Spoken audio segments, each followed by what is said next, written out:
নির্বাচন কমিশন বলেছিল যে কোনো অস্থায়ী কর্মচারীকে নির্বাচনের কাজে যুক্ত রাখা যাবে না।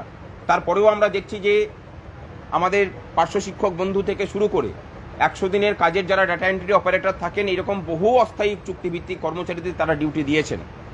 আমরা এই লিস্ট তৈরি করেছি, আরও নাম সংগ্রহের কাজ চলছে। নির্বাচন কমিশনকে বলতে চাই যে যদি এই নামগুলো কাটা না যায় তাহলে সামনের সপ্তাহেই হয়তো 100% বুথে কেন্দ্রীয় বাহিনী, 100% বুথে ওয়েবকাস্টিং এবং অস্থায়ী কর্মচারীদের এই নির্বাচন প্রক্রিয়া থেকে বাদ দেওয়ার দাবি জানিয়ে আমরা হাইকোর্টের দ্বারস্থ হব। অস্থায়ী কর্মচারীদের কাজ দিতে আমরা আপত্তি আমাদের এই জায়গাতেই যে সরকার স্থায়ী নিয়োগ না করে প্রশাসনকে যে অচলাবস্থা তৈরি করেছেন এখন সেটা ধরা পড়ছে। আমরা চাই অস্থায়ী কর্মচারীদের স্থায়ীকরণের কাজটা করিয়ে পরে তাদের কাছ থেকে স্থায়ী কর্মচারীর মতো ডিউটিটা সরকার নিক। এই কয়েকটা কথা বলার ছিল। সামনের সপ্তাহে আমরা আবার আপনাদের সামনে মুখোমুখি হব এবং তার সাথে আমরা সময় চেয়েছি, কবে সময় দেয় দেখি, না হলে পরে আমরা যে কোনো দিন আপনাদেরকে জানিয়ে দেবো যে আমরা কবে নির্বাচন কমিশনে যাচ্ছি।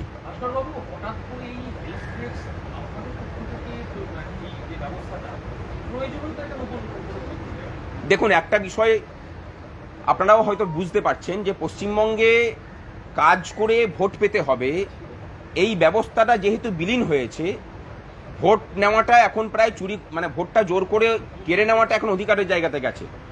সংগ্রামী যৌথ মঞ্চ মনে করছে যে অন্যান্য রাজ্যের মতো পশ্চিমবঙ্গের ভোটটা যদি পেশি শক্তিহীন না হয়, ভোট চুরিটা যদি বন্ধ না করা যায়, তাহলে পশ্চিমবঙ্গে উন্নয়নের পথে ফিরবে না। এই জায়গা থেকেই আমাদের এই প্রচেষ্টা। আমরা এই প্রচেষ্টায় সামিল হওয়ার জন্য এই রাজ্যের সাধারণ মানুষ এবং সংবাদ মাধ্যমের বন্ধুদের কাছেও সহযোগিতা চাইছি যে চলুন সকলে মিলে চেষ্টা করি পশ্চিমবঙ্গের ভোটের এই বাতাবরণটাকে বদল করার জন্য, যেন অন্যান্য রাজ্যের মতো স্বচ্ছভাবে নির্ভয়ে মানুষ নিজের পছন্দের প্রার্থীকে বেছে নিতে পারেন, তার পরিবেশ তৈরি হোক। ভাস্করবাবু, অনেক জায়গায় দেখা যাচ্ছে শারীরিকভাবে প্রতিবন্ধী কর্মচারীদেরও ডিউটি দেওয়া হচ্ছে, এই ব্যাপারে আপনাদের সংগঠন কি স্টেপ নিচ্ছে? শারীরিকভাবে প্রতিবন্ধী কর্মচারীদের ডিউটি দেওয়া যায় না। তারপরেও যদি কোথাও দেওয়া হয়ে থাকে তারা আমাদের এই যে মেল আইডি দিয়েছে সেই মেল আইডিতে তারা অভিযোগ জানান। আমরা নির্বাচন কমিশনের সাথে কথা বলে তাদের ডিউটি কাটানোর ব্যবস্থা করব।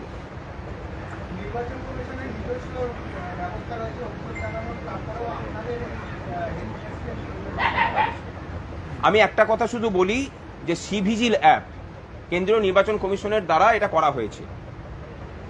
অভিযোগ আসছে বিভিন্ন জায়গা থেকে, আমাদের কাছে অভিযোগ এসেছে যে সিভিজিল অ্যাপে অভিযোগ করলে পরে নিয়ম অনুযায়ী সেই মানে অভিযোগের নিষ্পত্তি 100 মিনিটের মধ্যে করতে হয়, কিন্তু দেখা যাচ্ছে যে যিনি অভিযোগ করছেন তার বাড়িতে শাসক দলের দুষ্কৃতী পুলিশ প্রশাসনের লোক তার বাড়িতে গিয়ে হুমকি দিয়ে আসছেন যে ভবিষ্যতে আর অভিযোগ জানাবেন না। এই পরিস্থিতিতে এই বিষয়টা দ্রুত ছড়াচ্ছে এবং মানুষ অভিযোগ জানাতে ভয় পাচ্ছেন। সেই জায়গা থেকেই আমাদের এই ব্যবস্থা।